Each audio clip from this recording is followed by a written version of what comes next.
अस्सलाम वालेकुम। इस वीडियो के अंदर हम हिमाचल के कंटेक्स्ट में मुसलमानों और इस्लाम की हिस्ट्री जानेंगे।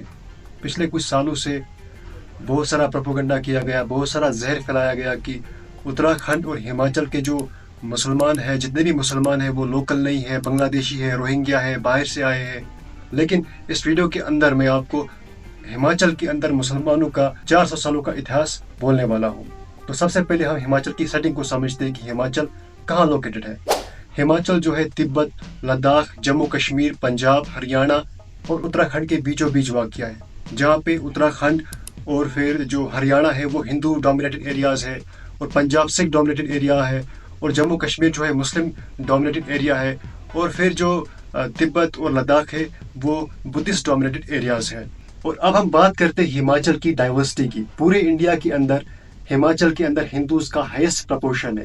95% लोग यहाँ जो है हिंदुइज्म को फॉलो करते हैं। लेकिन यहाँ भी मुसलमानों की जो आबादी है वो 2% हिस्सा फॉर्म करते हैं यहाँ के स्टेट का, और तकरीबन ये 1.5 लाख पॉपुलेशन बन जाती है। यानी मुसलमानों की पॉपुलेशन 2011 के सेंसस के मुताबिक यहाँ 1.5 लाख के करीब है। इसके अलावा जो बुद्धिस्ट्स है और जो सिख है इनकी भी अच्छी खासी यहाँ परसेंटेज है। 1% जो है ये कम्युनिटीज़ भी यहाँ की पॉपुलेशन का हिस्सा फॉर्म करते हैं। इसके अलावा क्रिश्चियंस भी यहाँ रहते हैं। मुसलमान जो है सिरमौर और चंबा के अंदर 6% हिस्सा फॉर्म करते हैं पॉपुलेशन का। इसके अलावा सोलन और ऊना जो डिस्ट्रिक्ट है हिमाचल का, वहाँ मुसलमानों की आबादी 3% है। और इसके अलावा बाकी जितने भी डिस्ट्रिक्ट्स है हिमाचल के, वहाँ मुसलमानों की आबादी या तो 2% है या फिर 2% से नीचे नीचे है। तो अब हम मुसलमानों का इतिहास जानते हैं हिमाचल के अंदर। सबसे पहली बात कि कई सारे मुसलमान बादशाहों ने हिमाचल को इन्वेड किया था, खास करके जो निचले इलाके हैं कांगड़ा, चंबा। शेरशाह सूरी की एक एग्जांपल है। इसी तरीके से मुगल्स ने भी इस एरिया को इन्वेड किया था और कश्मीर के सुल्तानों ने भी इस एरिया को इन्वेड किया था। जब भी कोई बादशाह किसी दूसरे खित्ते को इन्वेड करता है तो उसके साथ लोग आते हैं, वहाँ तिजारत होती है, आइडियाज एक्सचेंज होते हैं। तो ये पहला इंट्रोडक्शन था हिमाचल का मुसलमानों के साथ। जो यहाँ का कांगड़ा फोर्ट है, कांगड़ा किला है, वो यहाँ का वन ऑफ द ओल्डेस्ट और one of the largest fort है। इस फोर्ट के ऊपर आपको एक टेंपल मिलेगा। उस टेंपल का नाम है अंबिके माता टेंपल। इसके अलावा आपको यहाँ एक जैन टेंपल भी मिलेगा। और सबसे यूनिक बात, यहाँ आपको एक मस्जिद के खंडरात भी मिलेंगे। ये मस्जिद किसने बनवाई थी? ये मस्जिद बनवाई थी जहांगीर ने। यहाँ से हम अंदाज़ा लगा सकते हैं कि एक दौर था जब कांगड़ा किले से भी अजान गूंजती थी, अजान यहाँ से होती थी, यहाँ नमाज होती थी।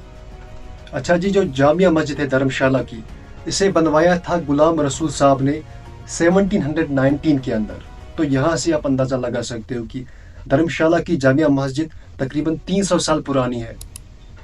और 1905 की जो कांगड़ा का भूचाल हुआ था, कांगड़ा जो अर्थक्वेक था, उसमें ये डैमेज हो गई। तो बाद में अहल इस्लाम कमेटी ने इस मस्जिद को नए से तामीर किया। तो 1905 के अंदर यहाँ अहल इस्लाम कमेटी का होना, ये बात इस बात का जो है गवाह है कि यहाँ मुसलमान कितने ऑर्गेनाइज्ड थे। और जो 1719 के अंदर यहाँ जामिया मस्जिद बनाई गई थी, इससे भी आपको पता चलता है कि यहाँ मुसलमान कितने टाइम पहले से मौजूद थे और किस हद तक मौजूद थे। 1739 के अंदर नादिर शाह इंडिया को इन्वेड करते हैं। तो उस वक्त पे क्या होता है कि कई सारे मुगल आर्टिस्ट्स जो है मुगल एरियाज़ को छोड़ के भाग जाते हैं। इनमें से कई सारे कश्मीरी आर्टिस्ट्स भी होते हैं, मुसलमान आर्टिस्ट होते हैं जो इन इलाकों को छोड़ के पहाड़ी इलाकों की तरफ जाते हैं। या इनको ईजिली पैट्रन्स मिलते हैं जो इनकी आर्ट को जो इस्तेमाल करना चाहते हैं। तो या फिर पहाड़ी जो स्कूल ऑलरेडी फ्लोरिश हो रहा था उसी में ये हिस्सा लेते हैं। इसी तरीके से एक समुदाय है यहाँ मुस्लिम गुजरस का। तो ये 19वीं सेंचुरी के एंड पे आए थे। तो आपको ये चंबा डिस्ट्रिक्ट के अंदर मिलेंगे। इसके अलावा बाकी डिस्ट्रिक्ट्स के अंदर भी मिलेंगे। इनको 1950 के अंदर एसटी स्टेटस भी मिला था। तो ये जो मुस्लिम गुजरस है जम्मू कश्मीर से आए थे। तो इनको 1950 में जो स्टेटस दिया गया है शेड्यूल ट्राइब का, तो यहाँ से आपको पता चलता है कि उस वक्त की गवर्नमेंट की क्या सोच थी। उन्होंने इनको बाहर का नहीं समझा, बल्कि इन्होंने इनको हिमाचल की एक ट्राइब कंसिडर किया और इनको शेड्यूल ट्राइब का स्टेटस दिया। इसके अलावा एक और समुदाय है बल्ती समुदाय। ये जो है जम्मू कश्मीर के बल्तिस्तान एरिया से आए हैं। ये शिया मुस्लिम्स है। ये भी जो है 19वीं सेंचुरी से पहले ही यहाँ आते थे अंग्रेज़ों के दौर में, और यहाँ के हिल स्टेशंस में ये काम करते थे।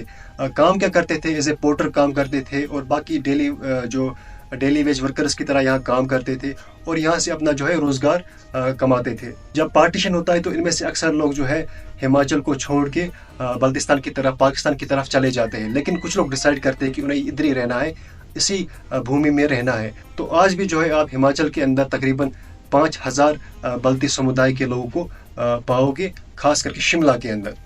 अच्छा जी, 1947 से पहले ही, अंग्रेज़ों के दौर से ही कश्मीरी जो कम्युनिटी है, कश्मीरी मुसलमान है, वो यहाँ आते थे, वो यहाँ काम करते थे।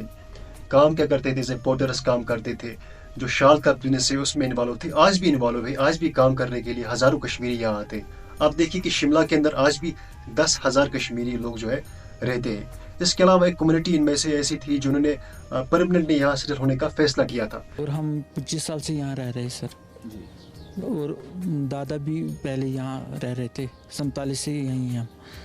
जब 1947 में शेख अब्दुल्ला यहाँ आए तो उन्होंने यहाँ की गवर्नमेंट से, हिमाचल की गवर्नमेंट से कश्मीरी वर्कर्स की बात उठाई, उनके राइट्स की बात उठाई।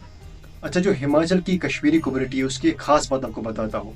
1947 में पार्टीशन हुआ, कई सारे मुसलमान जो है पाकिस्तान चले गए, उनकी मस्जिदें खाली रह गई, खंडर बन गई।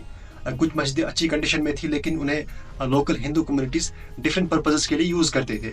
बाद में 1992 में बाबरी इवेंट हुआ, बाबरी मस्जिद शहीद की गई, तो उसके बाद भी जो है कई सारे मस्जिदें जो है खाली रह गई। तो पिछले कई सालों से जो कश्मीर कम्युनिटी है उन्होंने ये फैसला किया वो इन मस्जिदों को ख़रीदेंगे, वो लोकल हिंदू से इन मस्जिदों को ख़रीदेंगे, इन्हें रेस्टोर करेंगे, और वो इस चीज़ में कामयाब भी हो गए। और ये जो मस्जिदें थी उन्होंने लोकल हिंदू कम्युनिटी से ख़रीद ली और वहाँ आज नमाजें होती है। अच्छा जी, शिमला के अंदर एक जामिया मस्जिद है, यहाँ जिन्ना ने भी स्पीच दी है और शेख अब्दुल्ला ने भी स्पीच दी है। तो यहाँ इन लोगों का, इन लीडर्स का स्पीच देना इस बात का जो है सबूत है कि यहाँ मुसलमानों की अच्छी खासी पॉपुलेशन थी। लेकिन 1947 के बाद कई सारे लोग जो है हिमाचल को छोड़ के पाकिस्तान चले जाते हैं। इसके अलावा भी जो है शिमला और चंबा के अंदर दर्जनों मस्जिदें हैं। पूरे हिमाचल की अगर हम बात करें तो तकरीबन 100 से लेकर 150 मस्जिदें यहाँ वाक़िया है। अच्छा जी, अब आखिर में मैं आपको एक यूनिक चीज़ बताने वाला हूँ कि जो यहाँ के हिंदू और मुसलमानों की किस तरीके से जो है यहाँ की बरादरी है, किस तरीके से जो है भाइयों की तरह ये मिलजुल के रह रहे हैं, किस तरीके से इन्होंने एक दूसरे के कल्चर को, बिलीफ्स को जो है इन्फ्लुएंस किया है। तो हिमाचल के अंदर एक श्राइन है, गोगा राम का श्राइन। जो हिमाचल के हिंदू है वो इन्हें एक डाइटी मानते हैं, जबकि जो यहाँ के मुसलमान हैं वो इन्हें एक पीर मानते हैं। इसी तरीके से जो है शिमला के अंदर मज़ार है हज़रत बाबा पीर करके।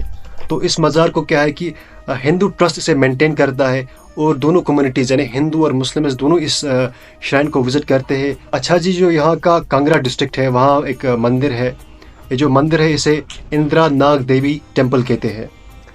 तो ये खनियारा विलेज के अंदर लोकेटेड है। तो इस मंदिर की खुसूसी बात बताता हूँ कि जो यहाँ के शहनाई बजाने वाले वो सदियों से मुसलमान रहे हैं। तो इसी तरीके से मैं चंबा की बात करता हूँ, वहाँ जो मिंजर फेस्टिवल होता है, इस मिंजर फेस्टिवल में सबसे पहला जो मिंजर चढ़ाने वाला बंदा है वो एक मुसलमान फैमिली का हेड होता है।